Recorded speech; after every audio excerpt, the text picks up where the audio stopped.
हिंदुओं की कोई तारीख नहीं है कि उन्होंने कोई उनकी जंगें नहीं हैं जिसके वजह से उन्होंने यहूदियों के ऊपर जंग की हो तारीख में, या क्रिश्चियंस के ऊपर की हो, या कन्वर्ट की। हिंदू थ्रेट कोई नहीं है दुनिया को, इस्लामी थ्रेट है। और हमने जिहाद भी किया है, ग्लोबल जिहाद भी किया है। अभी भी हर जगह पे मसले कोई ना कोई खड़े हो जाते हैं। किसी हिंदू ने ये किया नहीं। हमारी बदनामी ज़्यादा है, और इंडिया और हिंदूज़ की इतनी बदनामी नहीं है। कि इंडिया का सबसे बड़ी ताकत ये है कि वो एक बड़ा मुल्क है, उसके पास 1 बिलियन लोग चाइना हैं। तो आगे आ रहा है। इंडिया की भी तो एक है ना, एक खुद मुख्तारी है, उनका एक हिस्टोरिकल इमेज है।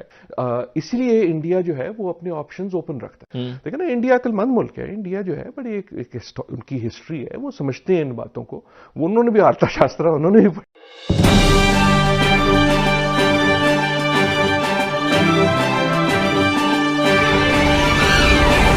पाकिस्तान के अंदर जिस तरह धार्मिक कट्टरता दिनों दिन बढ़ती जा रही है और उसके साथ ही पाकिस्तान की अर्थव्यवस्था नीचे की ओर जा रही है, तब अब पाकिस्तान में यह सोच पनपने लगा है कि हिंदू सभ्यता और संस्कृति ही ठीक थी, जिसने कभी किसी दूसरे पर आक्रमण नहीं किया।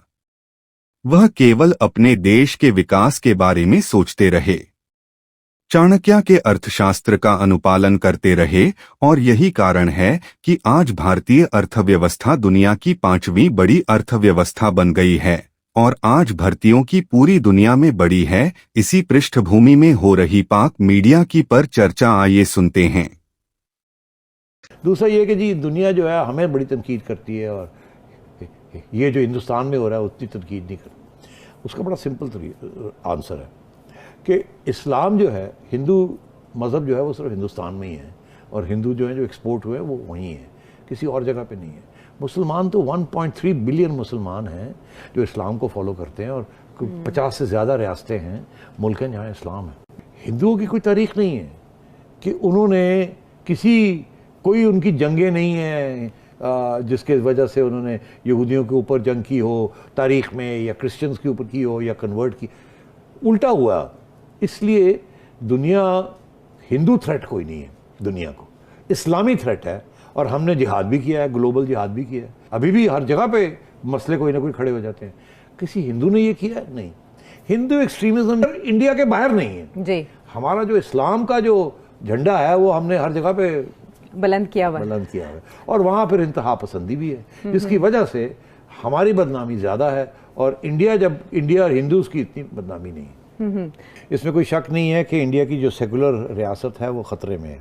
नरेंद्र मोदी ने बहुत सी तब्दीलियां की हैं, मगर उनकी आइन अभी तक सेकुलर है, उसमें तब्दीली नहीं की उन्होंने। तो अभी मगर रियासत उनकी जो आइन है वो अभी भी सेकुलर है।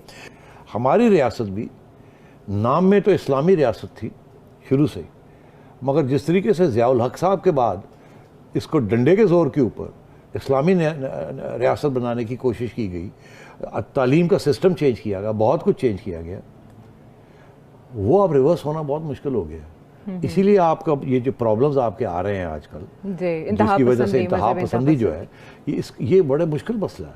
रियासत ने कोई अटेम्प्ट नहीं की थी, पाकिस्तान की रियासत ने, कि वो जो ज़ियाउल हक साहब जो ज़्यादती कर गए थे उसको वापस तब्दील करने भी। नवाज शरीफ साहब जब आए उन्होंने इसको और स्ट्रॉन्ग किया। मोहतरमा जब आई उन्होंने इसको कमज़ोर नहीं किया। मुशर्रफ जब आए उन्होंने कमज़ोर करने की कोशिश की, फिर रिएक्शन आया, फिर उसको छोड़ दिया। और अब ये वन सिंगल नेशनल करिकुलम जो इमरान खान साहब रियासत मदीना और ये सब बातें कर रहे हैं, इसके साथ और हालात ख़राब हो रहे हैं। कि इंडिया का सबसे बड़ी ताकत ये है कि वो एक बड़ा मुल्क है, उसके पास 1 बिलियन लोग हैं। चाइना तो आगे आ रहा है। इंडिया की भी तो एक है ना, एक खुद मुख्तारी है, उनका एक हिस्टोरिकल इमेज है। वो कभी नॉन अलाइंड मूवमेंट के वो हेड होते थे, वो लीडर होते थे। इसलिए इंडिया जो है वो अपने ऑप्शंस ओपन रखता है।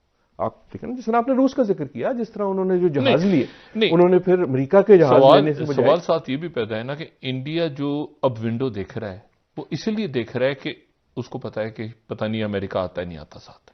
क्या रशिया चाइना से अलग हो रहा है भी, और क्या इंडिया के साथ जाएगा?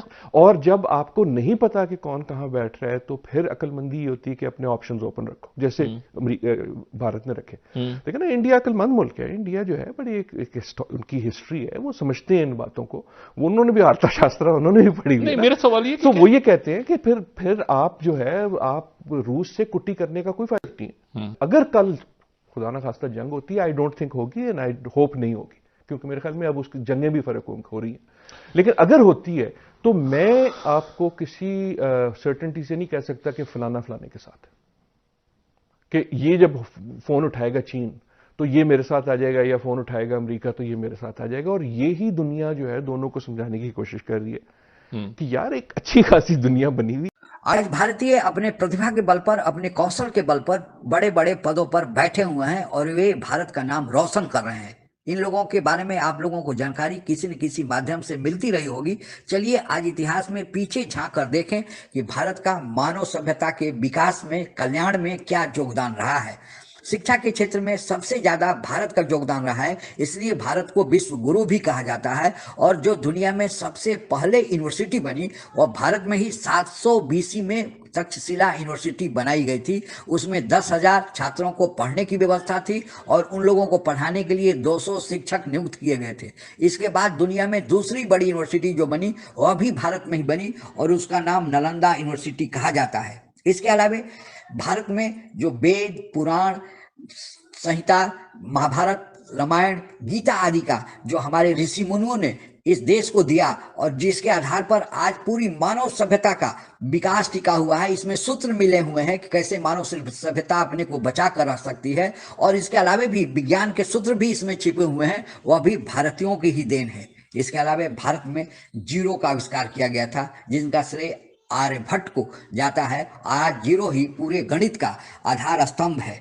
इसके अलावा भारत में भास्कराचार्य नामक एक ऐसे खगोल शास्त्री हुए थे, उन्होंने यह बताया कि पृथ्वी के चक्कर लगाने में सूर्य का कितना समय लगता है और खगोल शास्त्र में उनके द्वारा यह गणना आज एक मील का पत्थर साबित होती है। उसी तरह लिप्रोसी की दवा का आविष्कार भी भारत में ही एक आयुर्वेदिक वैज्ञानिक जो आयुर्वेद के बहुत बड़े ज्ञाता थे, सुश्रुत नामक व्यक्ति ने किया था। और वे सुश्रुत ने ही आचार जो सुश्रुत संहिता लिखी थी, उसी में लेप्रोसी की दवा का आविष्कार किया गया है। साथ ही भारत में आयुर्वेदा जो चिकित्सा पद्धतियों में एक महत्वपूर्ण चिकित्सा पद्धति है, उस आयुर्वेदा का भी आविष्कार का श्रेय भारत को ही जाता है।